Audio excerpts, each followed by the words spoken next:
The story begins with a boy named Rakuro as he defeats an enormous boss monster.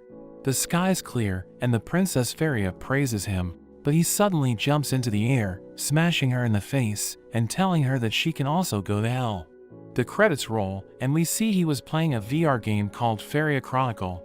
Rakuro celebrates his victory, and we learn that he's a guy who only likes to play trash games. VR games are the most common games now, but there were a ton of games that were made while the technology was developing, and many turned out to be trash. Rakuro gets some fresh air, and he feels like a convict who's finally free after clearing the game, but he wonders what he should play next. At school, we see a girl named Rei practicing how to talk to Rakuro. She waits for him to walk past, but one of his friends gets to him first, and she gets left behind. At the local game shop, the owner Mana is excited for the summer break, hoping it will bring a boost to her business. Rei visits the shop, but Mana tells her that Rakuro isn't there. Rei gets embarrassed and tells Mana that she's just there to look at the games and nothing else. But Mana knows her secret and tells her that Rakuro hasn't been there in a while because he's been busy trying to crack an extra special trash game. She explains that the game is infamous because of its terrible AI, insane enemy attack patterns, as well as being filled with bugs. Most players rage quit on just the first boss, and she notes that the final boss must be cleared in a mask and shorts. As the two are talking, Rakuro walks into the store, asking if there are any new games for him, and suddenly Rei disappears. Mana is surprised he already beat the game, and he starts telling her about it, saying that the princess was the source of all his problems. She would constantly cause chaos and get his party members killed, and if he ever tried to confront her, she would just refuse to move, and he would become stuck for hours. Mana can't believe he didn't give up, but Rakuro notes that in the final 3 minutes of the game after defeating the final boss, he's free to beat the crap out of her without getting into trouble, saying it was all worth it in the end. He wonders what he can play next to get the same high, but Mana suggests that he should try playing a game that isn't trash for once, telling him to try Shangri-La Frontier, also known as SLF, the most popular VR MMO, with over 30 million players. He isn't sure about it at first, but Mana tells him he needs to experience what a good game is like, so he can better appreciate his trash games. Rakuro decides to check it out, and we learn that the game is considered God tier. It's made by the Utopia Entertainment Software Company, which was founded by the genius programmer Tsukuyo Tsukuri, so Rakuro has high hopes for the game. As soon as he starts the game, Rakuro's first task is to create a character and pick a job. He picks the Twin Blade Mercenary for its flexibility, and he chooses Wanderer as his origin, which gives him a bonus to his luck. He starts to customize his character, and he is surprised to find so many options. He gets excited and decides to go hardcore on his character design. Rakuro ends up making his character wear a bird mask, so he could hide his face since he's half naked. In this game, weapons are expensive, but it's possible to sell the starter equipment to make a profit. He names his character Sanraku, and he finally starts playing the game. He instantly skips the prologue and jumps straight into playing the game. He opens his eyes in a forest, and he is instantly impressed, because it feels as if he's moving in real life. He runs and climbs up a tree in order to test his character's agility, and he can finally feel the difference between this game and a trash game like Feria. Rakuro opens his map and he wonders why he didn't start at a tutorial town to begin with. It turns out that those who choose Wanderer as their origin start at a random location in the starting zone. He decides to head to the starting town, and he checks his stats along the way. He realizes he has low defense since he has no armor, but hopes his high luck stat will make up for it. He is suddenly attacked by a goblin, so he summons his twin blades to fight. The goblin charges at him, but he defeats it without breaking a sweat. He levels up to level 2, and he gets his hands on the goblin's axe. He gets distracted by something behind the bushes, and a monster bunny suddenly tries to attack him. The attack just misses, and it destroys the tree behind him. Rakuro thinks he would have died if he got hit, and the bunny attacks him again, but he manages to block it and even land a critical hit. The bunny doesn't give up, but Rakuro isn't impressed, because it's only aiming for his neck, which makes it too easy to predict. Rakuro levels up straight to level 4, and he learns the flash counter skill. He continues fighting other monsters in the forest, and after farming the bunnies for over 2 hours, he manages to obtain 2 of their swords. He ends up reaching level 12, and he puts most of his points into luck. He realizes he can't level up anymore in this area, so he decides to head over to the second town. As he heads over, he reaches a bridge he must cross, but it's guarded by a giant serpent boss. The game suggests that he fight it with a party of 3, but Rakuro just charges in. Meanwhile, in the starting town, the people are amazed when they see a knight wearing super high-level armor. The people wonder why someone so high-level is in the town, and we hear from her voice that she's a girl. She's there looking for Rakuro, but she doesn't see anyone with his name, which she finds strange, because all new players should start in that town. When she logs out, we see that it was Rei that was looking for him, and she's disappointed she couldn't find him. Back with Rakuro, he rushes at the snake. He decides to watch its attack patterns and just dodge to begin with. He realizes that its movements are pretty easy to read because it's just a starting boss. He thinks he can defeat it without taking a single hit, but when he tries to attack it, his blade is broken. He brings out his 2 special Vorpal blades, but when he tries to attack, it shoots venom at him. When he checks his status, Rakuro learns that he's been poisoned and will take a point of damage every 10 seconds. He realizes that he only has about 4 minutes to beat the boss, so he thinks he'll need to rely on his critical hits.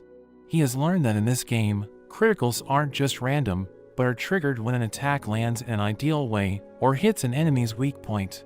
Rakuro determines that the snake's weak point is its head, but he finds it hard to land a hit on it. He changes up his attack, using his screw pierce skill on its body.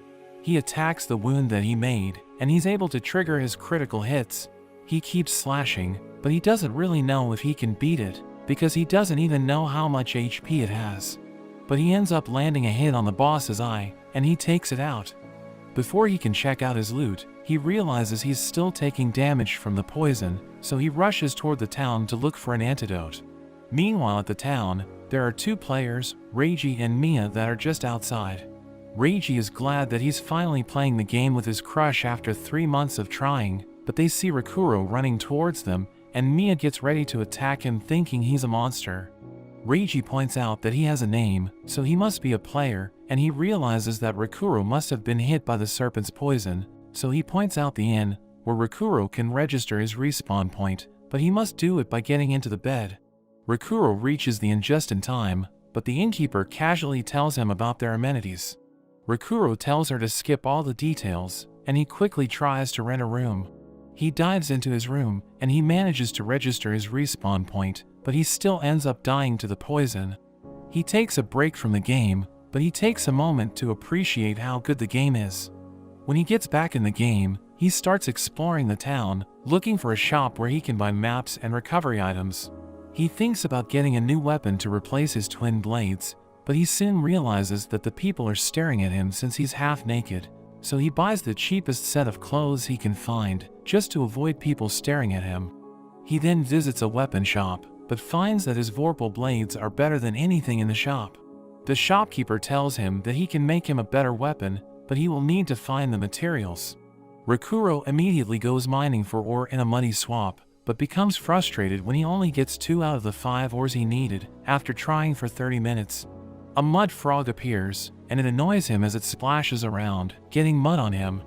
Rakuro knows that it's resistant to slashing damage, since his clothes are made from its skin, so he switches to his goblin axe, and he takes it out.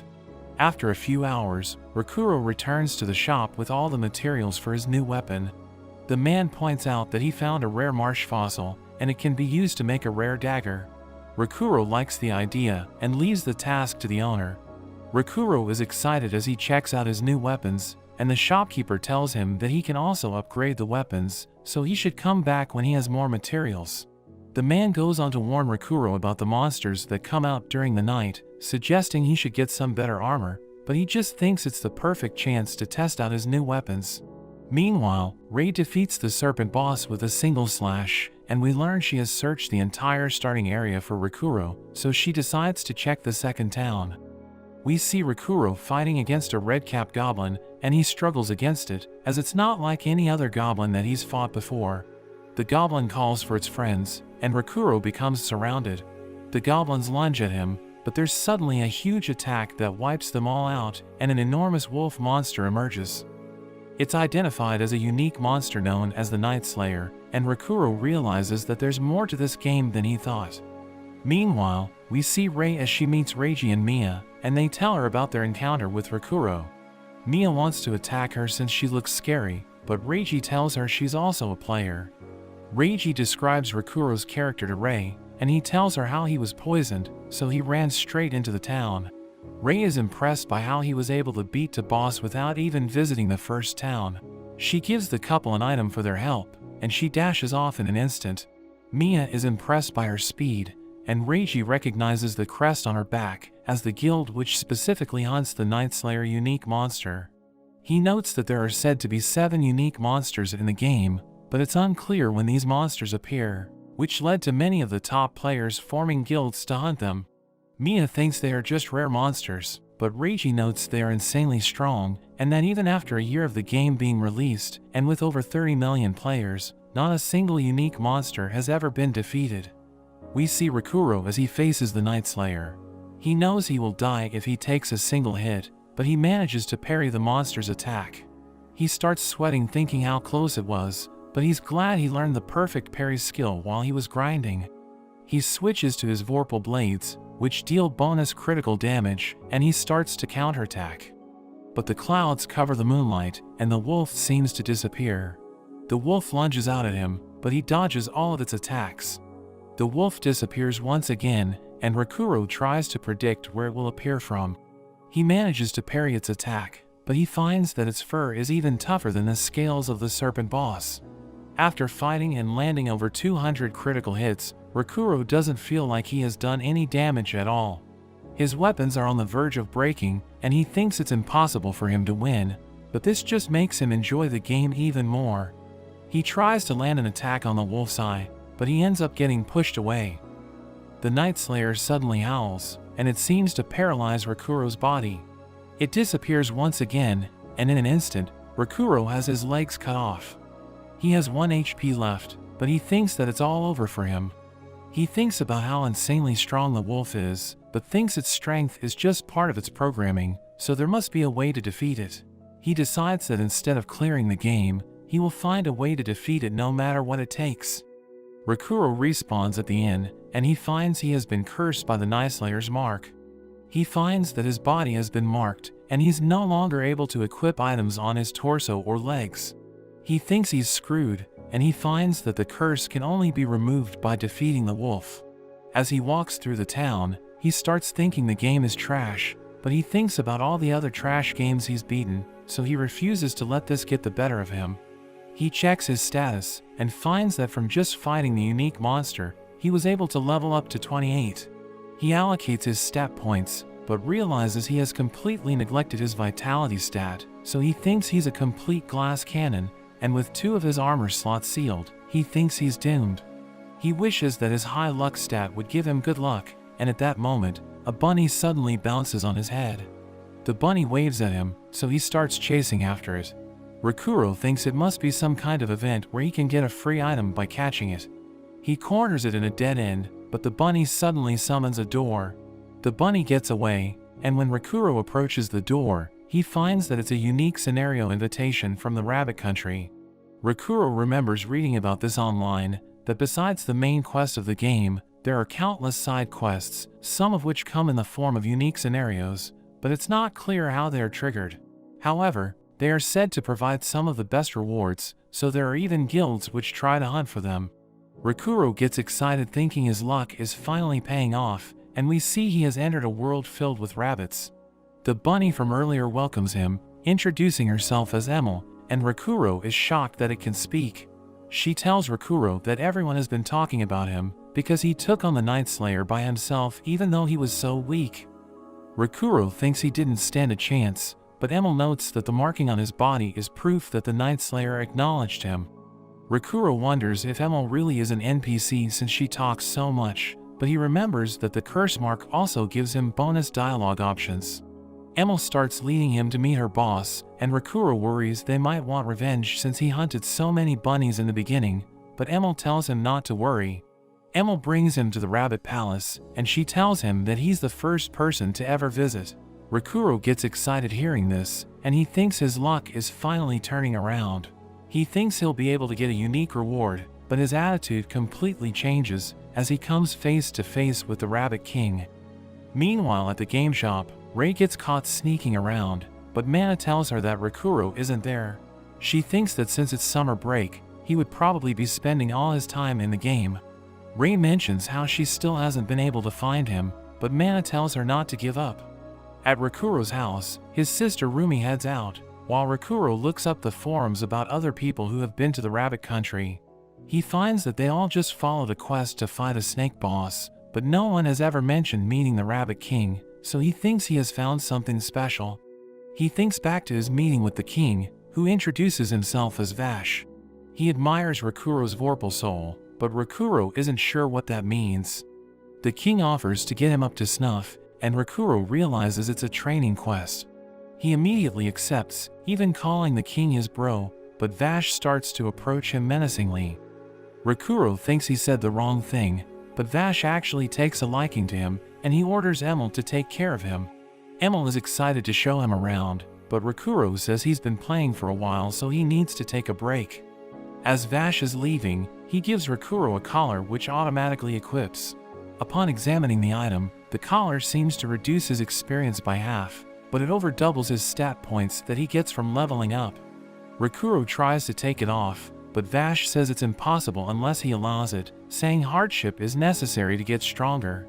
But Rakuro can't believe he has been given yet another restriction. As he thinks about the item, he realizes it's actually pretty overpowered. He realizes the time, and he remembers he had an appointment with his friend. He loads up a fighting game called Berserk Online, and we learn it was a trash game that he was once really into. He meets up with his friend Katsuo, and they prepare to have a match.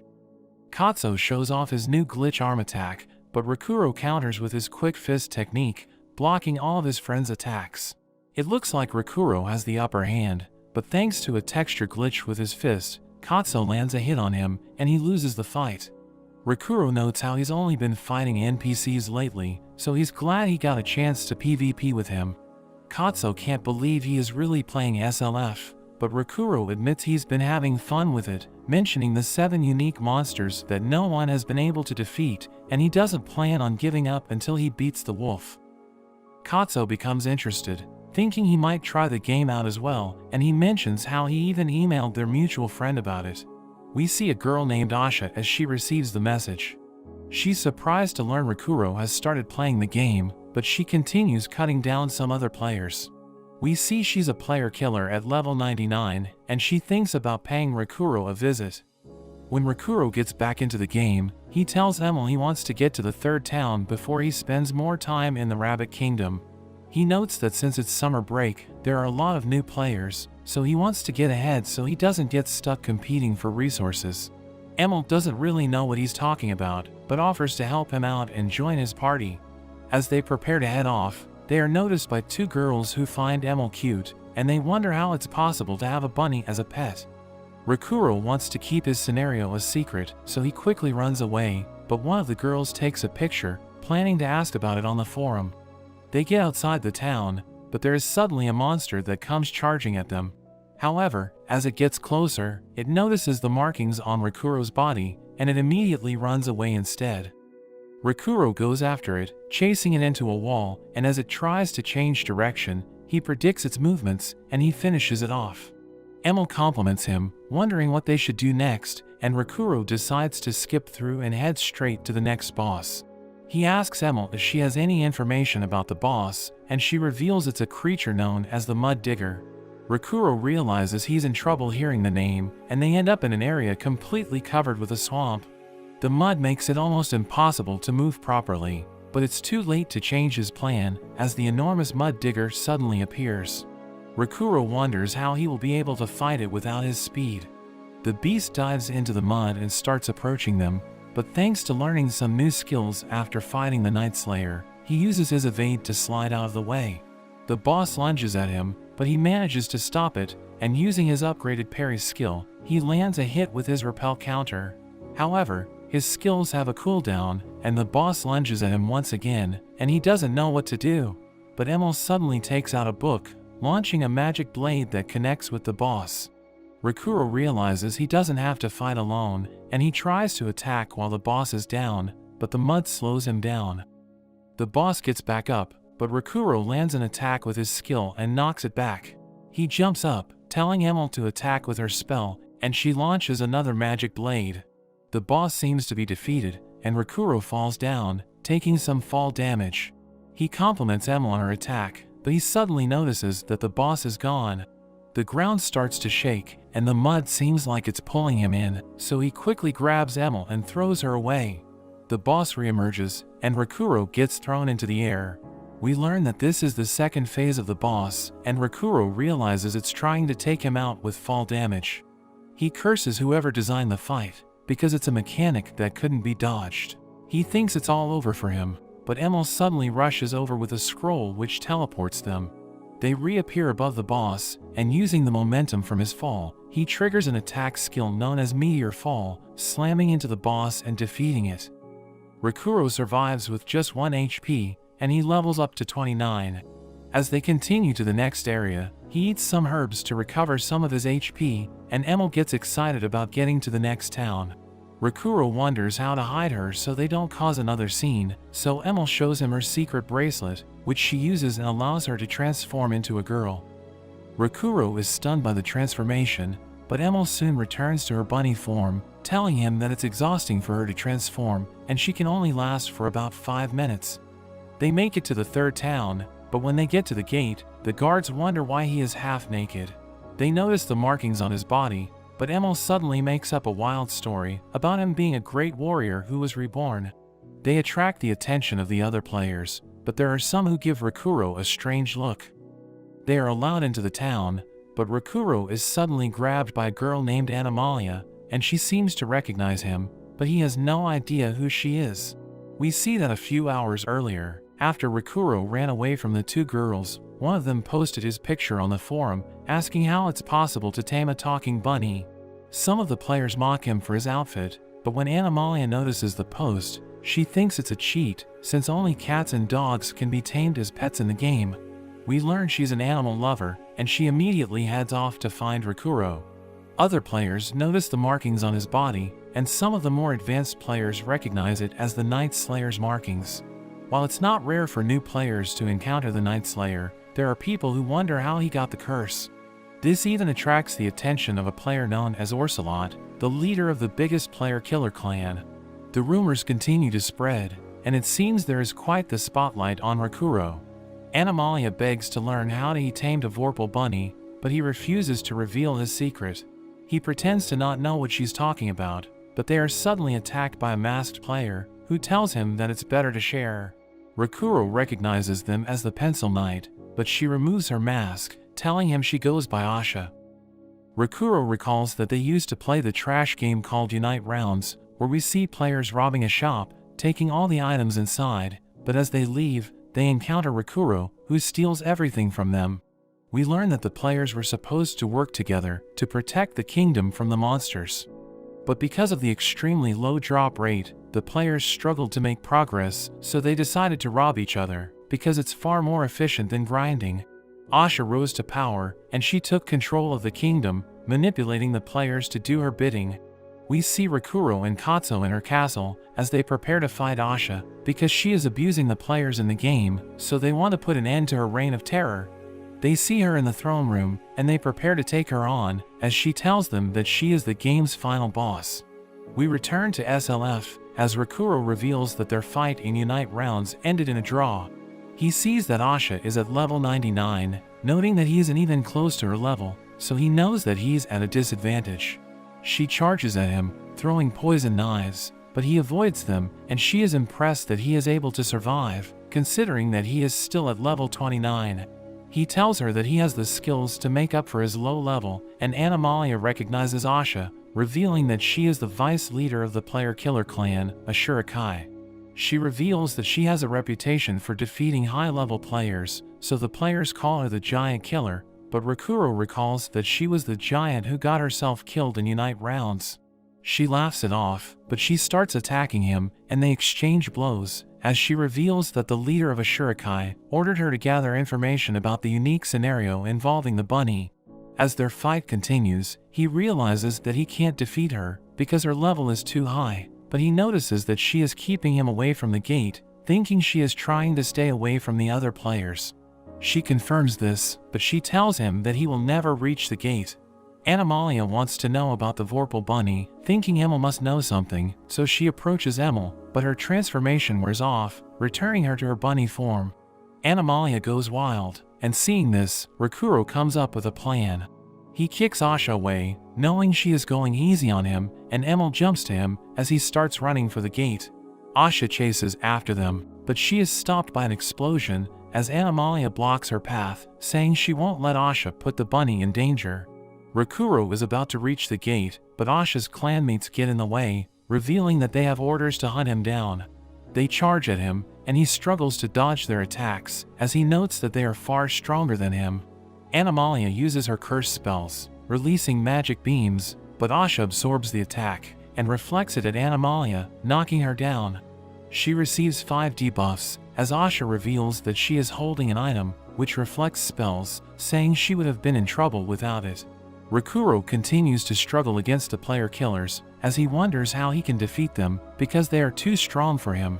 But Rei suddenly arrives, launching a powerful strike, which smashes the ground, killing one of the players instantly. The player killers recognize her as the attack master, and she recognizes Rakuro's character, so she becomes overjoyed, because she is finally able to find him. We learn that Mana told Rei that Rakuro is playing his son Raku, and she encouraged Rei to continue searching for him, so that she can tell him how she feels.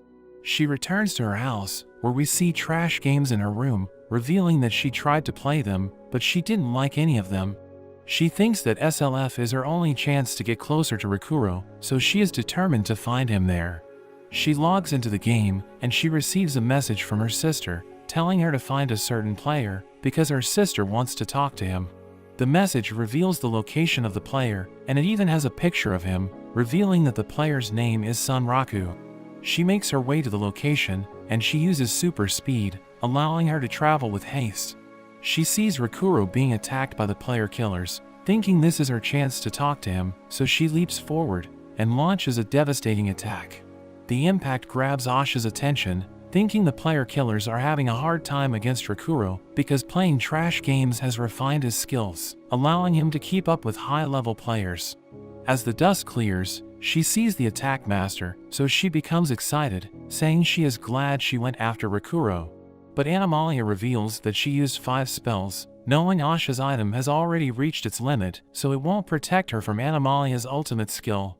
In a flashback, we see Rei walking to school, when she sees Rakuro, who keeps talking about the trash games he's playing, noting that he's always smiling.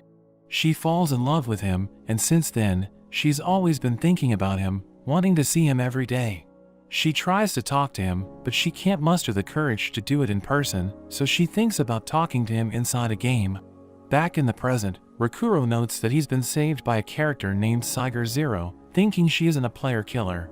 But he suspects that she also wants to learn about the unique scenario, so he doesn't trust her, thinking about finding a way out. Animalia prepares to use her ultimate skill, saying she will self-destruct, and take Asha with her. Asha panics, knowing the item won't protect her, so she tries to stop Animalia, but she activates her skill, killing Asha in an instant. A dark energy covers the area, grabbing everyone's attention, and Rakuro realizes that the player killers are distracted. He uses this chance to escape, stepping on Rei's head, and telling her that he's sorry. He jumps past the player killers, and he runs to the gate, as Rei continues to attack them, allowing him to escape. The player killers blame Rei for their failure, but she recalls how Rakuro told her that he's sorry, causing her to become flustered. The player killers note that she's acting weird, and one of them charges in, thinking she's wide open, but she slices him in half, scaring his companions. She reveals that she's angry, blaming them for Rakuro's sudden departure, so she kills all of them. Meanwhile, Emil opens a gate, allowing Rakuro to escape to the rabbit country. Emil reveals that she ran out of magic because of her transformation spell, but she was able to replenish it by drinking a potion. Rakuro receives a message from Asha, telling him that she didn't lose to him and he was only able to escape because of the attack master. She says that she wants to talk to him, inviting him to call Katsuo for a meeting and unite rounds. But he finds her suspicious because she doesn't want to talk to him in SLF. He also receives a message from Katsuo, who just received an invitation from Asha, wondering if Rikuru is going to back out, but he decides to attend the meeting. He tells Emil that he's going to proceed with the unique scenario, so she takes him to a coliseum, where he is about to undergo serious battle training. She tells him that he needs to defeat 10 monsters, and that he can only use Vorpal weapons during the event. He agrees to this, saying he is ready to take on the monsters, but as Emil opens the gate, a group of level 65 pack hounds appear.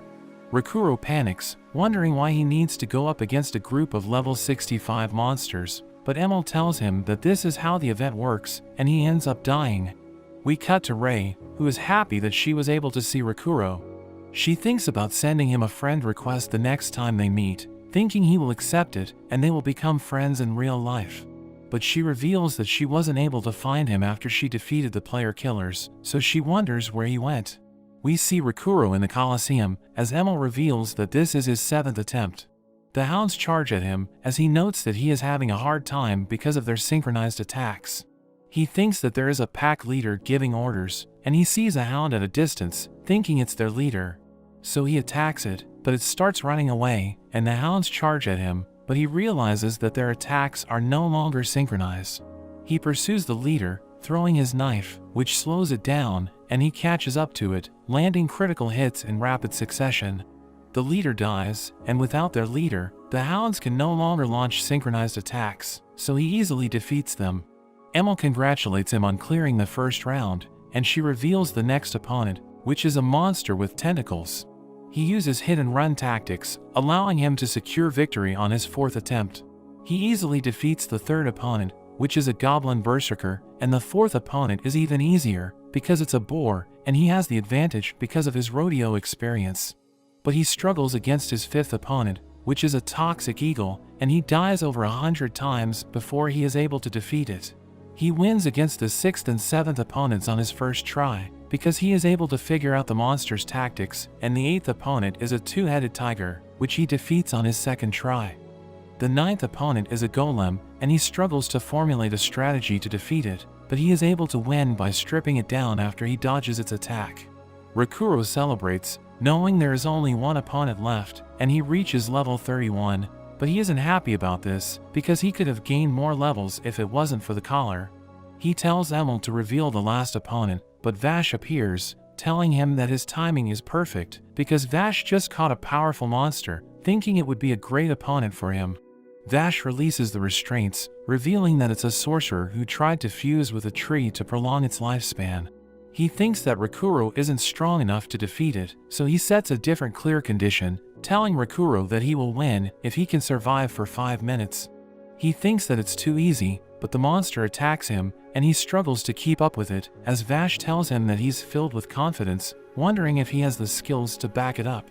We learn that this monster is nothing like the others, and Rikuru is the first player to ever fight it, but it's far stronger than the opponents he faced in the Colosseum, as we see it's at level 120. Rikuru does his best to avoid its attacks, sliding under its roots, and he even lands a hit, but he realizes it's immune to physical attacks. He gets pushed back by its chains, but Emil tells him he only has 4 minutes to go. He has trouble predicting the movements of the roots, and he notes that its chains also apply a debuff. He does his best to defend himself, but the monster starts attacking with magic as well. It's able to use different types of magic, and Rikuru doesn't think he's going to be able to survive the 5 minutes.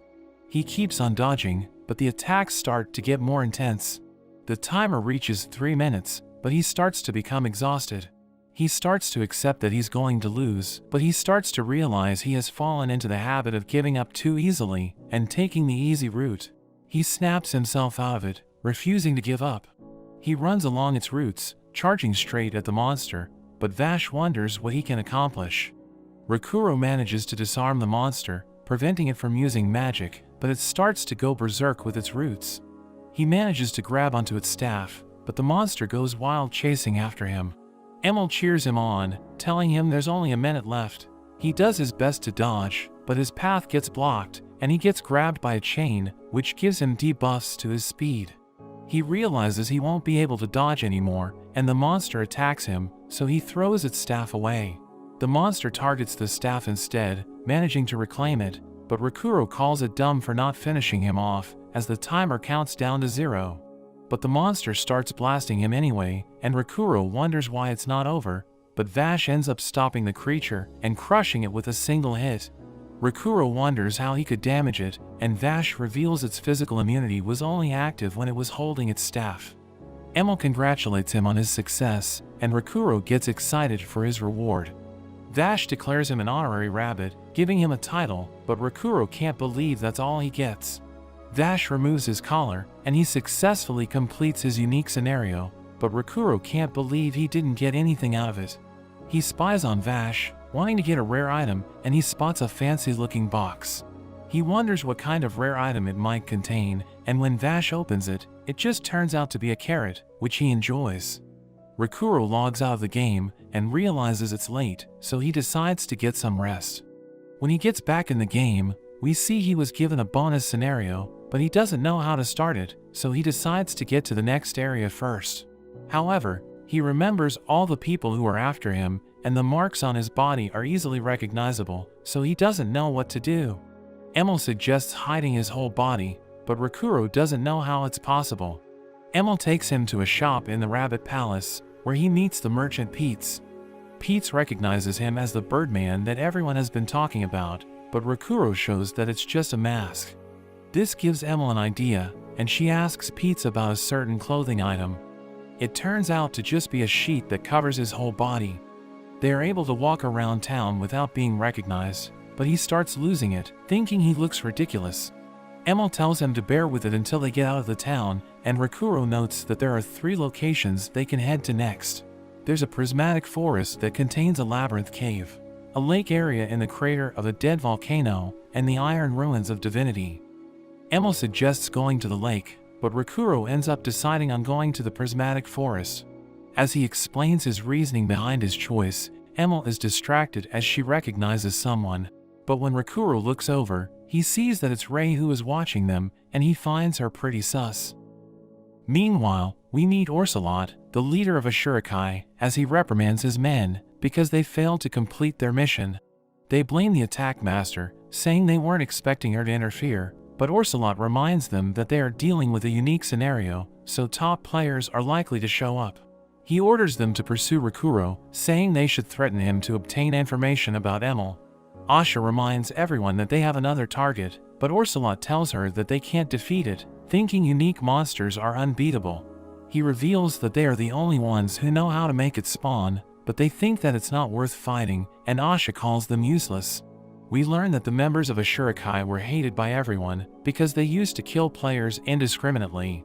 But after an update which made killing players more difficult, they decided to change their strategy and stay away from danger. Asha thinks that her guildmates can't help her with the unique monster, which is known as the Tomb Guard, but she is determined to defeat it, saying she is willing to do anything to win. We return to Rakuro as he sees Rei, causing him to freak out because he finds her intimidating. He recalls how he stepped on her, and he thinks that she wants to get back at him, so he decides to run away. The player killers notice him, and they see through his disguise, so they chase after him. They think that he's trying to escape to the Iron Ruins, so they tell their colleagues to set up an ambush. But we learn that he took a detour to deceive them, and he's still headed to the prismatic forest. The player killers lose sight of him, and he is about to leave the town, but he sees Rei, so he becomes scared, thinking she's going to kill him. But she just sends him a friend request, and she starts acting weird, causing him to become confused. He finds her suspicious because she is smart enough to see through his deception, thinking she has an ulterior motive. But he is confident in his ability to deal with other players, so he decides to accept her friend request. She is overjoyed to see this, and we learn that she was able to find him purely by chance because she lost sight of him. But she recalls how she went to the forest when she first arrived at the town, so she decided to go there. Rei offers to help Rakuro level up, but he doesn't trust her, so he tells her that he doesn't need her help. She apologizes for being rude, wishing him luck, and they bid each other farewell. After he leaves, she notes that Emil didn't have a name over her head, thinking she must be an NPC, and Rei is happy that she was finally able to talk to Rakuro. The player killers realize that they have been deceived, and they make their way to the forest, but they see her at the gate, causing them to become frightened, so they decide to run away. Rakuro enters the prismatic forest, and he realizes that there are plenty of creatures in the area. He sees a butterfly, thinking it will drop something expensive, so he kills it and takes the nectar it was carrying.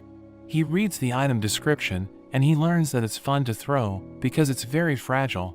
He thinks about gathering more items before he takes on the area boss, and he equips a throwing knife, revealing that he was traumatized by his encounter with the toxic eagle, so he learned to use projectiles.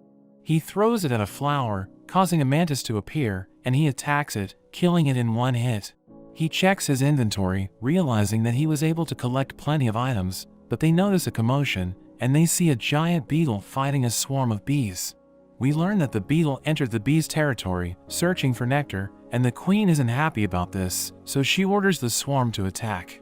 But they can't penetrate its armor, and it continues to make its way to their nest. After some time, they are able to crack its armor, but it starts flying, charging at the queen, and killing her in one hit. The bees decide to retreat, and the beetle starts eating the nectar, but upon seeing Rakuro, it decides to go after him. He runs away, wondering why it's chasing him, and Emil thinks that it must be because of the nectar. He throws it away, hitting a mantis, so the beetle starts attacking it, and he sees an opening, so he lunges at the beetle, targeting the cracks on its armor, to land several critical hits. He manages to defeat it, and he realizes that his inventory is now full, so he decides to stop collecting items. While walking around the forest, he sees webs on a tree, as he recalls that the area boss is called the clown spider, so he concludes that they are close to its location. He sees a cave, and he decides to enter it, ready to fight the boss. We cut to a group of players in the forest, as they discuss how the monsters in the area are no match for them, so they decide to fight the boss. But as they enter the cave, their leader gets stuck on a web, as the clown spider appears. We return to Rakuro, as he tries to enter the cave, but he realizes that he can't enter, because there are still players inside. He sees the leader of the group, as he gets crushed to death, causing the entrance to open. Rakuro enters the cave, and he sees the bodies of the other players. He tells Emil to stand back, because he wants to defeat the clown spider alone, and he scales the wall, avoiding the webs along the way. We learn that he has learned new skills in the arena, thinking it will help him defeat the boss. He sees a boulder approaching him, so he uses his leap skill to avoid it, but he is about to hit a web. However, he holds onto it and steps on it, revealing that he knows which parts of the web aren't sticky. He sees more boulders approaching, so he uses a skill to increase his speed, allowing him to dodge all of them. He reaches the boss, and it tries to attack him, but he charges in, launching a combination of attacks, which causes it to fall down. It crashes to the ground, but he thinks that it's still alive, and he sees heavy objects attached to the ceiling, so he decides to use them, dropping them down to crush the boss. But it gets back up, and he decides to fight it head-on, thinking it's nothing compared to the Night Slayer. He delivers a devastating attack, hitting its weak spot, and killing it in an instant. He tells Emil that the fight was too easy, saying he didn't even take any damage, and at that moment, he receives a message from Asha. We see Katsuo as he defeats a boss, and he also receives the message, which tells them they should spend time together. Meanwhile, Rei tells Mana that she was able to talk to Rakuro, but Mana reveals that he no longer visits the shop, thinking he must be addicted to SLF. As she walks around the city, she sees Rakuro reading a magazine, and he learns that SLF is about to get a major update, thinking it must be what Asha was talking about. We learn that he had a meeting with Katsuo and Asha, where Asha invited them to fight the Tomb Guard with her, and Katsuo is excited to hear this, because he always wanted to fight a unique monster. She reveals that she fought the boss with the strongest members of her clan, and they didn't stand a chance. But she thinks that the three of them might be able to defeat it, saying she wants them to fight it after the major update. Rakuro wonders why she's inviting them, because their levels aren't that high, but she tells them not to worry, because their skills matter more than their levels. She offers to compensate them for their help, and Rakuro decides to join her, but he thinks that she's hiding something, saying she should tell them the full story. Rakuro leaves the store, and he sees Rei waiting for him. She greets him, but he struggles to remember who she is, and it takes him a while to recall that she was his classmate. She tells him that she also plays SLF, asking him if they can play together, but at that moment, he receives a message from Asha, telling him that she is waiting for him, so he dashes away. She notes that he bought plenty of energy drinks, so she thinks that he will be playing SLF for a while, and she decides to look for him there. He logs into the game, and Emil welcomes him back, asking him what they will be doing today. He tells her that he will be fighting the Tomb Guard after the major update, and he will have to leave her while he's fighting it. But she suddenly freaks out, saying she needs to tell her father about this. He wonders what's wrong with her, as he recalls his meeting with Asha, where he asked her what he should do with Emil while they're fighting the Tomb Guard. She advises him to keep Emil out of it, because when an NPC dies in SLF, they never return, and we see Emil running to her father, thinking it's going to be trouble. They meet with Vash, and it seems he knows the Tomb Guard, saying Rakuro doesn't stand a chance. Rakuro notes that he's just going as a support, and he tries to persuade Vash to give him information. Vash thinks it's a suicide mission, but Rakuro claims he doesn't plan on losing, saying his honor is on the line. Vash reveals that the Tomb Guard was also an honorable man, but lost his wife over a lie, and became cursed with an undying body. He thinks it would be good if he was put out of his misery, so he takes Rakuro over to the forge. Rakuro gets excited seeing this, and we meet the blacksmith Bilik. Vash asks for his Vorpal blades, and he admires them, deciding to ascend them. Bilik is shocked hearing this, realizing that Vash will be doing it himself. He goes to get the forge ready, and Vash asks if Rakuro has any other good materials to work with. Rakuro checks his inventory, and decides on using the shell from the giant beetle. As Vash prepares to work, Bilik tells Rakuro he's lucky, because it's been years since Vash last worked the forge, noting that he was the master blacksmith before he became king. He starts hammering the blade, as magic circles pop out and are then absorbed. Rakuro wonders what's going on, and Bilik reveals that ascending involves reading the memories and experience of a weapon and ascending it into its true form, saying that Vorpal weapons remember their battles against strong foes. Vash starts singing as he works, and Bilik is eager to see how it will turn out. Vash finishes the upgrade, and reveals that the blades have new names, the Moon Blades of Waxing and Waning. Rakuro excitedly checks them out, and finds that the Waxing Blade is better against higher level enemies, consuming his HP to deal more damage, while the Waning Blade is able to refill his HP, and there's also a special gauge that fills up after dealing critical hits that allows the blades to fuse. Rakuro is excited to try it out, but gets a notification that he doesn't have enough stats to equip them, and he realizes he will need to wait until level 50 to use them. Rakuro meets up with Asha and Katsuo, but they are annoyed at him for being 3 hours late. He mentions he was able to get information about the Tomb Guard, so Asha decides to forgive him. Hearing that the Tomb Guard is an undead monster, Asha thinks of something, saying she will be back later that night. Rakuro wonders what they should do in the meantime, so Asha gives them a map and a fishing rod, telling them to grind at the Iron Ruins. As Asha is leaving, she spots Emil around Rakuro's neck. She thinks it's a dumb disguise, but Rakuro claims it's the latest fashion trend, and Asha is shocked when it seems to fool Katsuo. Asha heads off, and Katsuo thinks they should go as well, but Emil's ears start to get tired holding onto Rakuro, and Katsuo is finally able to notice her, wishing he could have a unique NPC of his own. We see that in another meeting, Asha reveals that the Tomb Guard will activate a skill at the beginning of the battle, which will set the max level for all characters to 50, but the Tomb Guard's level is fixed at 200, so the high-level players will be at a disadvantage because there's going to be a massive level gap. She explains that she chose Rakuro and Katsuo because they are both skilled players despite their low levels. But she tells them that they still need to reach level 50, giving them a guide on how to level up faster. Rakuro and Katsuo enter the Iron Ruins, where they search for the hidden area that Asha mentioned. Katsuo reveals that he's at level 25, but Rakuro mocks him, saying he's already at level 31. A drone suddenly attacks them, and Katsuo tells Rakuro to stand back as he unleashes his red spirit fist. The drone charges at him, but he counters, shattering it in an instant. Rakuro is impressed, inquiring about the spirit fist, so Katsuo reveals that it increases his strength and vitality. More drones appear, so he jumps into action, destroying them with ease, as he reveals that he chose to be a monk, and he focused on increasing his health and vitality so he can function as a tank for their team. He thinks that Rikuro spent his points on strength and agility, but he tells Katsuo that he focused on luck instead of strength. Emil adds that he's bursting with Vorpal Soul, but Katsuo has no idea what she means. They follow the guide that Asha gave them, and it leads them to a pit, telling them to jump into it. Katsuo thinks that she's playing a prank on them, thinking she wants them to die, but he decides to take the lead, because he's the tank of the team. Emil thinks he's a girl, but Rikuro tells her that Katsuo is a man, and she's surprised to hear this, thinking the world is full of mysteries. Katsuo tells them to go down, calling Rikuro a loser, so he becomes upset, and jumps into the pit. He enters the hidden area, where he sees a lake, and he reads the guide, revealing that they can find serpents if they go fishing.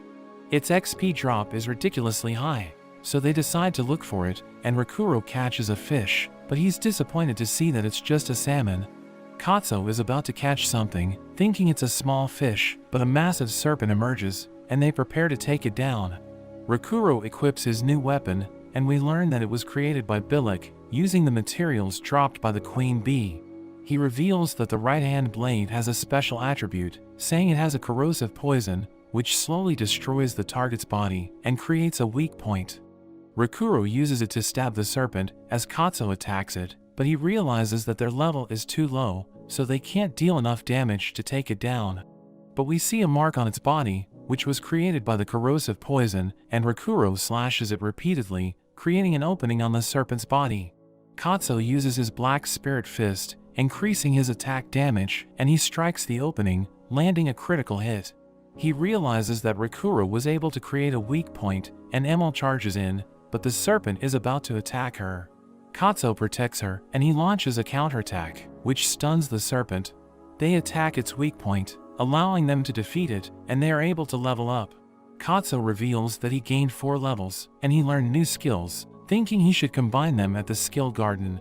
Rikuro can't understand him, so he explains that high-level skills can be linked at the skill garden to create combo skills.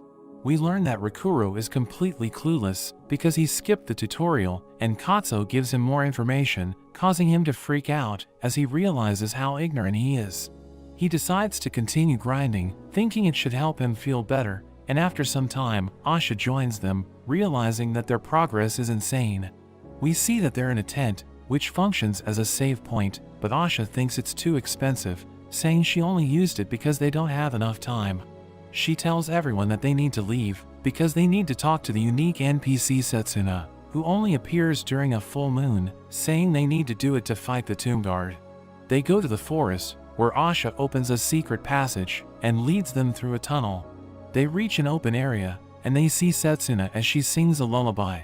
Rikuro finds her strange, as he notes that she's wearing clothes from the real world, wondering if she has something to do with the unique scenario.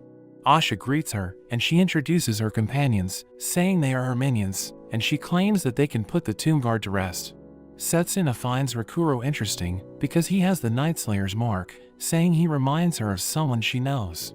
Asha tells her to inform them about the Tomb Guard, and a window appears, asking them if they want to begin the unique scenario. They decide to accept it, so Setsuna reveals that the Tomb Guard was her lover, but they had a minor misunderstanding prior to her death, and since then, he's been spending all of his time guarding her grave. She can't recall when she died, but she has already accepted that her life has ended, saying the Tomb Guard needs to move on, and she feels guilty because he's tied down to her past. She explains that he used a program to create a barrier, and he's using the energy of the moonlight to hide his location. But she reveals that the barrier will be cracked on the night of a new moon, and his location is going to be revealed, so they will be able to find him. She implores them to put her lover to rest, and Asha assures her that they will finish the task. Rikuro and Katsuo are surprised to hear this, because they recall that Asha was brutal to NPCs, revealing that she made the royal family suffer in Unite rounds. They think she has regained her humanity, but she attacks them, blowing them away. They immediately surrender, because she's already at max level, and she tells them that she would have slaughtered them if it weren't for their quest. She explains that Setsuna's name and backstory got her emotionally invested, and Rikuro finds this cool, saying a game is more fun if they take it seriously. Katsu agrees with him, and she's happy to hear this, because they can understand her stupidity. She reminds them that the Tomb Guard will be a difficult opponent, but everyone is determined to succeed. After some time, Rakuro returns to the real world, realizing that he played all night. We learn that he has been killing serpents with Katsu, and he's already at level 51. He's preparing for the fight with the Tomb Guard, thinking his skills are going to determine the outcome. He greets his mother Aika, who is obsessed with insects, and she's glad that he left his room before breakfast. He tells her that he didn't want to be physically logged out again, and we learn that she unplugs his console if he doesn't obey her.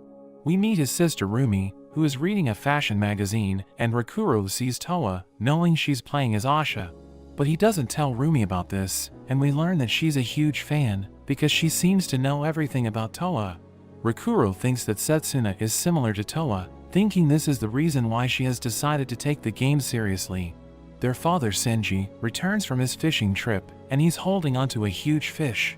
He tells them that he was able to catch it, but Rumi thinks that they'll be eating nothing but fish again. We learn that they have different hobbies, and they're afraid that they won't be able to spend time as a family, so they had an agreement in their household, where they will be eating together every Sunday. After their meal, Rakuro returns to his room, thinking he's the most normal person in his family.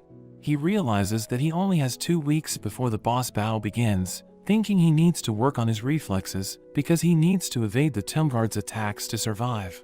He decides to train in Berserk Online because the glitches in the game make the attacks difficult to avoid.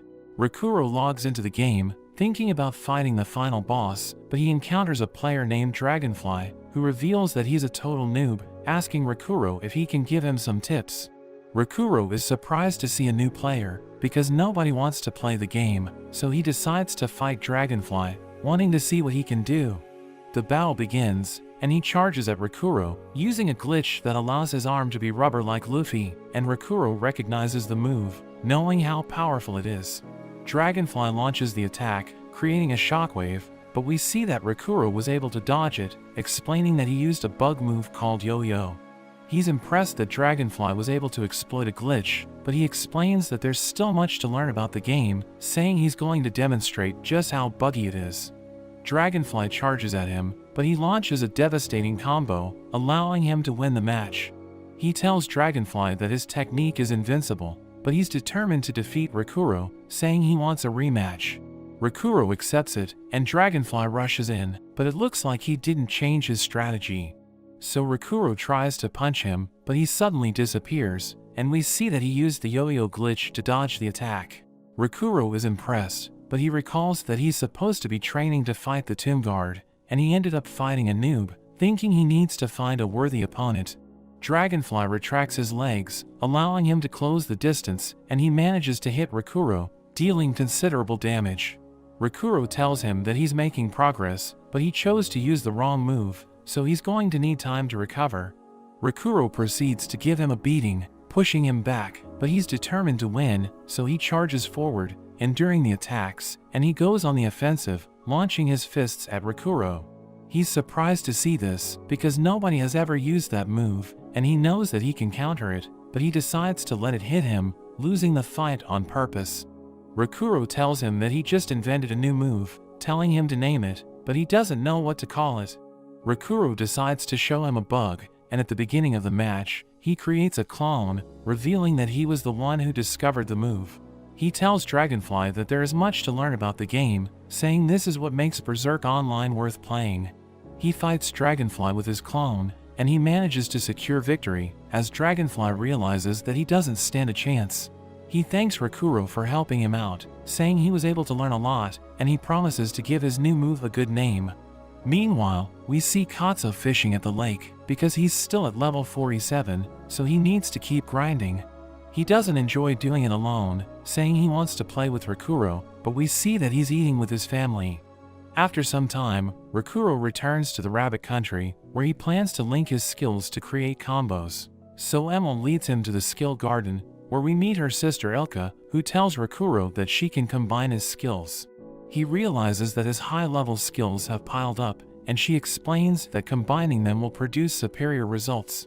So he decides to do it, and she tells him to wait while she works on his order. After a few moments, Elka returns with a strange potion, telling him to drink it to learn the combo skills.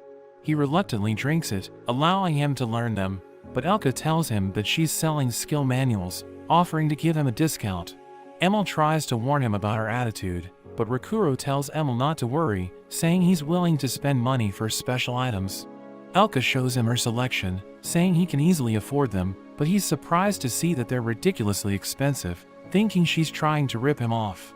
But she persuades him to buy something, and he ends up going with a skill called Moon's Reflection. But Rakuro regrets his decision because he just lost all of his money, saying he was afraid of how Elka would react. Rakuro has a meeting with his friends, where Asha reminds them that they have 2 weeks before the boss battle. She reveals that they have a problem because the members of Ashura Kine know about the Tomb Guard, and they have been using him to level up, explaining that players gain experience whenever they encounter a unique monster. She knows that they'll be there during the night of the new moon, thinking they're going to be a hindrance. Katsuo wonders why she won't talk to them since she is their guildmate, but she explains that they're against her plan. She reminds Rakuro and Katsuo that the Ashura Kai's members are notorious for killing other players, telling them about an update which gave player killers a special status. She explains that when a player defeats a player killer, he receives a bounty, as well as the right to take anything that belongs to the player killer. She knows that the members of Ashura Kai are holding onto rare items, and other players are hunting them down, so they found a way to reduce the damage dealt to them by exploiting the system. But she reveals that her guildmates are vulnerable in their hideout, so she considers killing all of them, saying that they are no use to her. We see players trying to purchase resurrection items, but they realize that the shops are out of stock because Asha already bought all of it. They discuss how their leader is having a meeting with the other clans, thinking they're going to go on a raid because they were ordered to stock up on items. On the day of a major update, we see players talking about the changes made to SLF, and we learn that there are new features added to the game. They think about exploring the new changes, but one of them hears a strange sound, so she springs into action. We learn that Rei is the one behind it, because she's incredibly nervous as she thinks about inviting Rakuro to explore the game with her. She appears to be hesitating because she doesn't know how he will react, but she musters the courage to send the invitation, causing her to feel overjoyed as she reveals that she worked on it for 2 weeks. But at that moment, she receives a message from her sister, who informs her that the location of Ashura Kai's hideout has been leaked, ordering her to join her clanmates immediately. Meanwhile, we see Rakuro enjoying tea with Emil when a bird approaches him, thinking he's being attacked. But he realizes that it's just the male bird, and he receives the invitation from Rei, but he notes that his schedule is packed. So he thinks about turning her down when another male bird arrives, giving him another message from Rei, who tells him that there's an emergency, so she won't be able to join him. He thinks about shopping before fighting the Tomb Guard, but Vash joins him, telling him that the night of the new moon is approaching. He tells Vash that he's going to proceed with his plan, and Vash notes that he's serious, so he tells Rakuro to put the Tomb Guard to rest, because he has outlived his time. Emil won't be joining the fight, so she gives Rakuro an amulet, saying Vash gave it to her. She tells him that it will protect him, but he claims that he doesn't need it, saying he will win because of his skills. He wears it, and we learn that it's called an ID shard necklace, but it has no effect, and nobody knows who used it in the past. That evening, the members of Ashura Kai gather at their hideout, waiting for Asha to return, because they're planning to use the Tomb Guard to help them level up. But Rei suddenly attacks them as they realize that they're surrounded by players from other clans, who want to punish them for their evil deeds. Orsalot realizes that the clans have formed an alliance to take them down, and he wonders how this happened, because they're not supposed to know about the location of the hideout. They charge in, slaughtering the members of the Ashura Kai, but Orsalot manages to defend himself, and he orders his men to retreat to the hidden area. We see Rakuro and Katsuo ready to fight the Tomb Guard, as Rakuro reveals that he obtained a new sash, which increases his vitality. But Katsuo tells him that it doesn't make a difference because he's still a glass cannon. Asha joins them, telling them that Rei slaughtered everyone in the Ashura Kai, and Rakuro realizes that this is the emergency she was talking about. Katsuo tells Asha she's in trouble because she betrayed her clanmates, but she doesn't care, and she forms a party with her friends, reminding them about their plan. We return to Orsalot as he escapes with his men, but he realizes that the entrance to the hidden area is blocked because there are already players inside, and he concludes that Asha betrayed them. Asha hears him, but she doesn't care, calling him a loser. Rikuro notes that Setsuna isn't there, so Asha explains that they can't see her without the light of the full moon. Asha is determined to complete the quest for her, and she touches the tree, creating a crack on the barrier. They go through it, and they enter an open area, where they see the tomb guard protecting Setsuna's remains. The system notifies them about the encounter, and their levels are decreased to 50 as the tomb guard prepares to take them on. Rikuro approaches him, and he launches a wind slash with ridiculous speed, but Rikuro manages to dodge it, and he strikes the tomb guard, but it has no effect. He counters, pushing Rikuro back, and he follows up with a wind slash, which Rikuro manages to deflect. They start exchanging blows, as Asha notes that he's able to keep up with the tomb guard's movements, because they discussed his attack patterns in their meeting. We learn that he's able to kill players in a single hit, and his wind slash is unblockable, so the only way to survive against it is to dodge or deflect it. But it has a single frame execution, so it's extremely difficult to grasp the timing. Asha explains that the tomb guard has deadlier skills at his disposal, and they conclude that he's unbeatable, thinking he's a special type of monster, which can be defeated by fulfilling a certain condition. Asha thinks they will win if they survive for a few minutes, revealing that his fighting style changes as the fight drags on, and Phase 1 lasts for 10 minutes. Rikuro continues to fight the tomb guard, dodging his attacks and landing a few hits. Asha thinks they're going to win the fight, because Rikuro is incredibly skilled. But the tomb guard launches a wind slash, which ends up hitting Rikuro, who realizes that he doesn't stand a chance. His health reaches 0, but Katsuo uses an item, allowing him to fight on. We learn that Asha gave them resurrection items before the battle, explaining that it can revive players at full health if it's used within 10 seconds after death. She reveals that she bought all of the items from the stores, and they each cost 4 million gold to buy, surprising the duo with how expensive they are. She decides that they will each have 4 of them, and she shows them an item which can be used to revive players at 50% health, giving each of them 5. She reveals that their plan is to let Rikuro take point, while Katsuo and Asha will serve as the backup, thinking it's the only way to defeat the tomb guard. We return to the battle, as Rikuro is revived using the item, and the tomb guard attacks Katsuo, who barely manages to evade, saying he will take over until Rikuro is ready. Asha explains that they have survived for over 2 minutes, which is a record for a first encounter, wondering what Rikuro thinks about the tomb guard. So he tells her that he can't win alone, saying the tomb guard deserves to be in the same level as the Night Slayer. He notes that his twin blades are about to break, thinking he needs tougher weapons to win the battle, so he decides to use his marsh daggers, because he has maxed out its durability. He charges in, grabbing the tomb guard's attention, and Katsuo says that he'll continue to serve as the backup. The tomb guard raises his sword, and he uses his thunderclap skill, summoning lightning bolts, but Rikuro uses his skate foot ability, allowing him to move with ridiculous speed. We see Katsuo and Asha struggling to dodge the lightning, as Asha explains that the skill will last for 5 seconds. Katsuo barely manages to survive, but Rikuro thinks that the lightning will never hit him because his skill allows him to move faster than lightning. But the tomb guard uses his Nimbus Fist skill, and Rikuro doesn't know how to counter it, so he ends up getting hit, and his health reaches 0. But Katsuo revives him, and he tries to fight the tomb guard, but he's instantly defeated, so Asha uses her item. Rikuro continues the fight, and they stick to their plan, but as the fight drags on, Katsuo explains that he's struggling against the attacks, saying he can only survive for a few seconds. Asha reveals that they have consumed half of their resurrection items, but she thinks they're doing a good job. The tomb guard suddenly stops attacking, as Asha explains that they have survived for 10 minutes, so they have entered Phase 2. The tomb guard summons his horse Kirin, and Katsuo reveals that they have been expecting this, saying he's ready to fight it. But he realizes that it's a massive creature, causing him to feel intimidated, so he starts running away. We learn that their plan is to prevent it from being mounted by the tomb guard, because once he rides it, he will become an unstoppable force, and the party won't stand a chance against him. It starts launching missiles, and Katsuo barely manages to dodge them, wondering how he's supposed to stop it.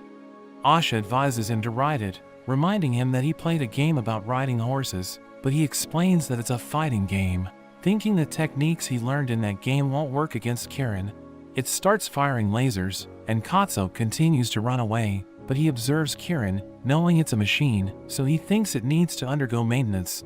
At that moment, he sees a ladder, so he decides to climb it, allowing him to mount it, and he wraps his whip around its neck.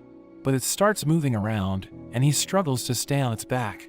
Asha notes that they're running out of resurrection items, so she decides to use her trump card, which is known as the reward scales.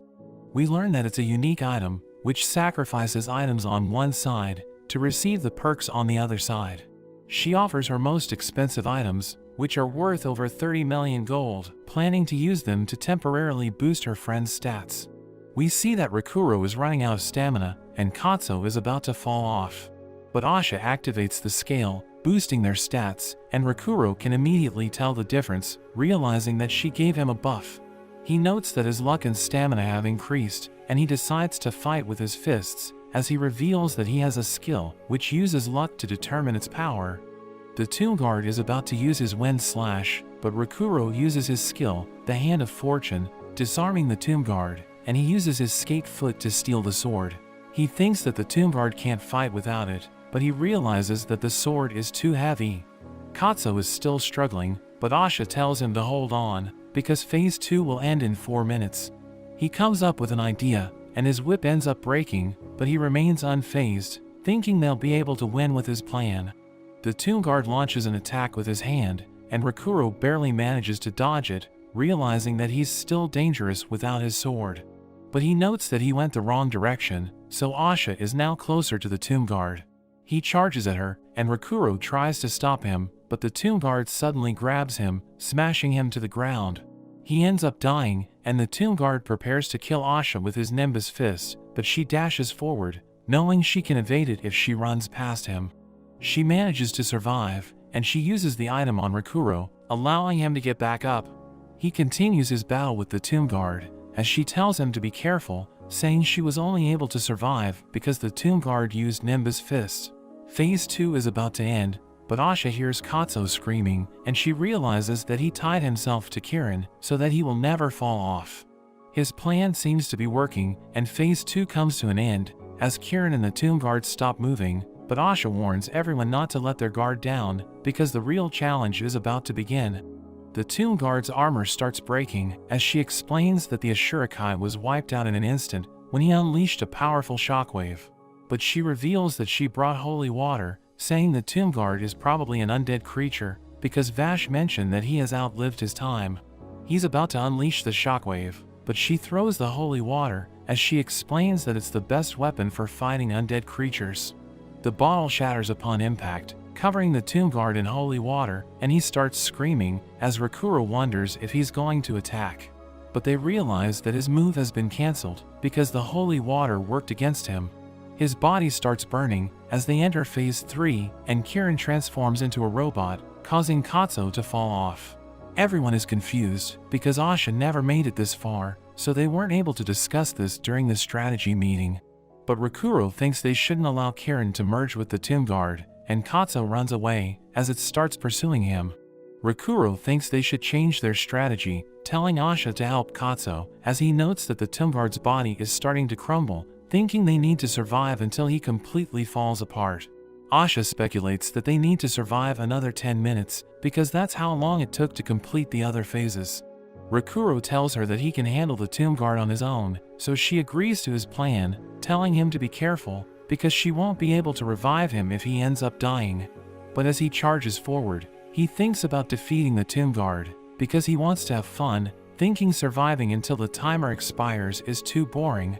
He manages to deflect the Tomb Guard's attacks, and he closes the distance, managing to land a hit, as he notes that he's able to deal damage, so he concludes that the Tomb Guard isn't invincible.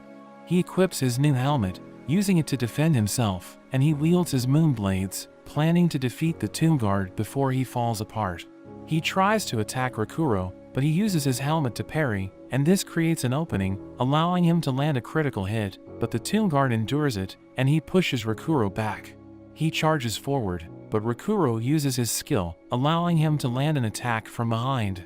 So the Tomb Guard watches his back, but Rakuro reveals that it was just a distraction, and he launches a surprise attack, allowing him to land several critical hits. The Tomb Guard falls to his knees as Rakuro becomes excited, so he starts laughing, and Katsuo wonders if he's okay. But Asha reveals that he's just enjoying the battle because he likes being the underdog, saying this will allow him to fight better. Katsuo continues to run away, thinking he might be able to defeat Kirin, but Asha tells him not to bother, saying they just need to keep it distracted. But he uses his whip, wrapping it around Kirin, but it lifts him and it sends him crashing to the ground. His health reaches 0, so Asha revives him and Kirin starts pursuing her. She gives him an item and she mentions that it will raise his stats for 15 minutes, explaining that it will give him abilities equal to a level 99 player. She tries to tell him that it has a serious side effect, which is the reason why she doesn't want to use it, but Katsuo suddenly consumes it, saying he's willing to take the risk. He starts feeling weird, as he notes that his senses have been affected, thinking it isn't so serious. But Asha tells him that his level will decrease every 30 seconds, so he becomes upset, realizing that he will return to level 20 after the effect wears off. He wonders why she didn't warn him about this, but she tells him that he ate it before she could finish her explanation, and she uses her scale to boost her stats. Kirin continues to pursue him, and he decides to fight back, combining his red and black spirit fists to form the color crimson. He uses his skill, creating a seal on Kirin's leg, and he strikes it, amplifying the damage and causing Kirin to lose balance. Asha activates her buffs, and she stabs the leg with all her might, trying to shatter it, but she realizes that she can't break through it. Kirin fires an energy blast, and Asha manages to survive, but we see that she lost an arm, and Katsuo notes that Kirin's armor is thicker around its waist, thinking they will be able to expose a weak spot if they pry it open. Meanwhile, Rakuro continues to enjoy his battle with the Tomb Guard, revealing that he has already memorized the attack pattern. He notes that the Moonblades are a good match for his skills, because one of them decreases his health every time he attacks, and he has a special ability called Climax Boost, which significantly increases his stats, but he can only use it when his health is low. We learn that SLF has a gauge that represents hunger, and a player's stamina recovery rate is affected if he's hungry. Rakuro managed his hunger because he has another skill called Hunger Wolf, which temporarily boosts his stats, depending on his health and hunger. He thinks about combining his skills to secure victory, and he charges in, as he notes that the Tomb Guard sheathed his sword, thinking he's preparing to use Wind Slash. So Rakuro parries, but he doesn't attack, because he saw the ID shard necklace. Rakuro realizes that he knows Vash, and he mentions a person named Alice, as he explains that he has been rotting in the area for eternity. So he doesn't know what happened outside, but he knows that the frontier has been established. Rakuro has no idea what he's talking about, because it sounds so cryptic, and he calls Rakuro the child of the second plan as he prepares to unleash his full power. The Tomb Guard exudes an ominous aura, and he attacks with a Wind Slash, but Rakuro manages to avoid it, thinking his moves haven't changed at all. But he suddenly summons lightning, as Rakuro realizes that he can chain his skills, and as the lightning continues to strike the ground, he uses his Nimbus Fist, so Rakuro struggles to keep up with him. He charges at Rakuro, trying to attack with his hand, and he manages to parry it. But the Tomb Guard continues his relentless assault, as Rakuro notes that he can use his skills without cooldown. He strikes the ground, summoning a fire dragon, and it takes to the sky, forming a dark cloud. The Tomb Guard uses a combination move, causing dragons to rain from the sky, so Rakuro dashes away, managing to dodge all of them. But he notes that his skills are on cooldown, thinking he's going to die if the onslaught continues, because he's been using Skate Foot to dodge the attacks. He opens his inventory, revealing that he has a plan, but the Tomb Guard catches up to him, restraining his legs, and preparing to cut him down.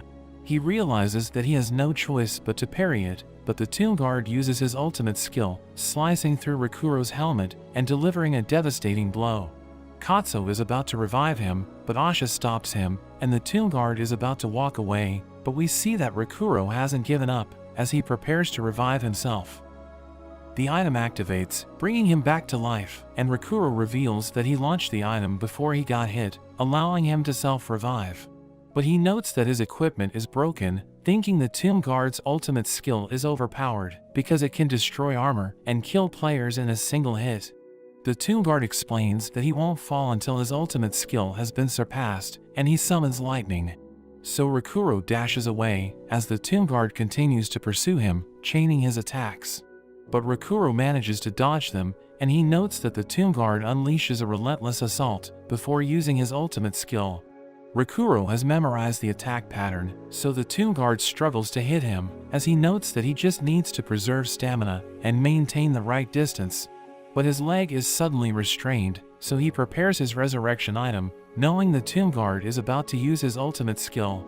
He launches it into the air, and he gets cut in half, but the item activates, allowing him to fight on. He wonders how he can survive the Tomb Guard's ultimate skill, because he can't dodge it, and it destroys everything in its path, so his weapon will break if he blocks it. He thinks about destroying the Tomb Guard's sword before he uses his ultimate skill, but Rakuro knows that it's impossible, because he won't be able to do it while he's dodging the combination of attacks. He realizes that he's running out of resurrection items, thinking he won't be able to survive until the end of the phase. But the Tomb Guard reminds him that he won't fall until his ultimate skill has been surpassed, and he continues his assault. Hearing this, Rakuro realizes that there's no time limit for Phase 3, and the clear condition is to survive against the skill. But he struggles to counter it, thinking he needs to parry, but he notes that it's incredibly difficult to perform because his timing needs to be perfect. He uses the item which revives him with 50% health, as he realizes that his skills are almost ready, planning to use them to defeat the Tomb Guard. We cut to Asha and Katsuo as they continue fighting Kirin. Katsuo mentions that he's a pro gamer, so he has the skills to defeat Kirin, but Asha suddenly stabs herself, causing him to panic as he wonders why she took her own life. Kirin continues to pursue him, but he manages to revive her, and she reveals that she had to take her own life so that she can be revived with both hands, but Katsuo wonders why she didn't warn him. She targets the midsection, thinking it's the weak spot, and Kirin tries to counter, but Katsuo manages to restrain it, causing it to lose its footing, and it crashes to the ground. He completely immobilizes Kirin as Asha tries to destroy its midsection, but she realizes that her weapon is about to break because she used armor-piercing buffs, which reduces its durability. She reveals that she tried hitting its other body parts, but she can't deal damage, and she notes that the midsection looks suspicious because it seems to contain the core. She tells Katsuo to pull Kirin up, and she unleashes a devastating blow. Her weapon is about to break, but she continues to strike the midsection as Katsuo holds it in place. She manages to shatter the armor, revealing its core, but it suddenly fires an energy beam, breaking Asha's weapon and forcing them to retreat. They realize that it has gone berserk, but she suggests pressing the attack, saying they should defeat it because it might attack Rakuro. They know that if this happens, Rakuro is going to make fun of them, so they decide to take it down. It fires countless energy beams, but Asha manages to dodge them as she notes that she has 2 spears left, so they need to end the fight before she runs out of weapons. She lunges at Kirin, and she uses her skill to attack its shadow, preventing it from moving until her weapon breaks. She equips her last spear, preparing to unleash her most powerful attack, but she realizes that a missile is approaching her, and she ends up getting hit. Katsuo prepares to revive her, but he realizes that she's still alive, telling him that she only needs one arm to defeat Kirin. She launches her spear with all her might, and it hits the core with tremendous force, causing it to burst. Katsuo follows up, unleashing his ultimate move as he delivers the finishing blow. Kirin crashes to the ground, and its body disintegrates as Asha and Katsuo celebrate their victory, but they're worried about Rakuro, who has just consumed his last resurrection item. But his skills are almost ready, and he prepares to use a powerful combination to counter the Tomb Guard's ultimate skill. He changes his helmet as he tells the Tomb Guard that the fight is about to end. He dodges the chain of attacks, and he combines his moon blades, turning it into the Twin Moon, which significantly increases his stats. He prepares to use Climax Boost, but he realizes that he can't activate it because his health is too high. So he freaks out, realizing that he messed up, and the Tomb Guard is about to strike him down, but a dagger suddenly hits him as he realizes that Setsuna is watching. Rakuro uses the opportunity to stab himself, knowing he won't die, because with the recent update, the Endure status has been introduced. It activates for players with high luck, who are about to get killed by self-inflicted damage, allowing them to survive with 1 health. Rakuro activates his climax boost, and he unleashes a powerful aura as he manages to surpass the Tomb Guard's stats. The Tomb Guard uses his ultimate skill, but he counters with everything he has. Their powers clash, creating a shockwave, but he manages to overpower the Tomb Guard, shattering his armor and destroying his sword. Rakuro acknowledges his strength, saying he was only able to win because of sheer persistence, and the Tomb Guard admits defeat, telling Rakuro that he's incredibly talented. The Tomb Guard takes his sword, and he walks past Rakuro as he approaches Setsuna's grave. He mentions that his body is failing, so he wants to enjoy his final moment with her as he withers away, joining her in the afterlife. The area returns to normal, and Setsuna appears before the party, thanking them for completing the quest. But she reveals that she isn't the real Setsuna, saying she's just a remnant of the past, which was produced by Setsuna's dying wish to put the Tomb Guard's soul to rest. She tells them that she's about to disappear because her role has been fulfilled, and she mentions that they're the descendants of the second plan, saying it's their destiny to open the world. She advises them to look for Bahamut if they want to learn the truth, and Rakuro recognizes it as a giant fish which is treated as a dragon. But Asha knows that it doesn't exist in the game, so she wonders what Setsuna means, but she tells them that they will discover the answer, bidding them farewell as she finally disappears. Asha starts crying, but her friends tease her, saying they didn't know she had a soul, so she becomes upset, threatening to kill them. But at that moment, they receive a notification telling them that they have completed the unique scenario, and Asha thanks them for helping her. Rakuro knows that this is the first time a unique monster has been defeated, so they're excited to see the rewards. But as they're about to check their loot, they hear an announcement informing everyone that Rakuro's party was able to defeat the Tomb Guard, so the world story has made progress. At the Royal Library, we see a group of players looking into the game's lore as they look for the professor, thinking everything is going to change.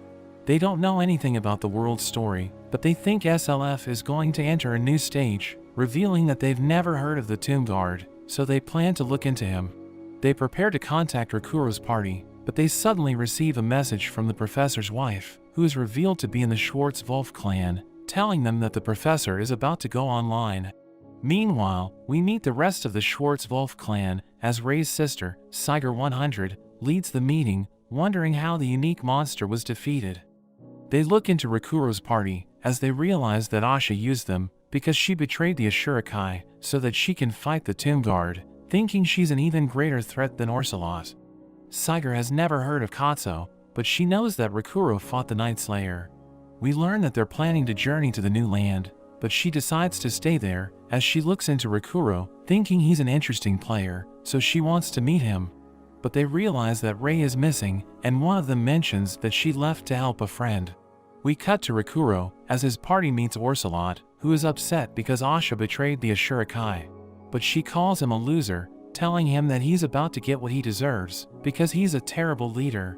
He prepares to attack them, but a sigil suddenly appears as Asha explains that a feature called Distress Signal has been introduced, allowing players to call for help. We learn that Rakuro summoned Ray, and Orsalot panics, knowing she just slaughtered his friends.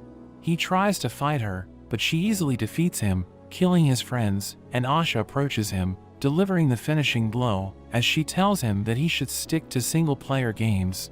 They check his items, and Rakuro thanks Ray for helping them, but she tells him not to mention it, congratulating him for defeating the Tomb Guard.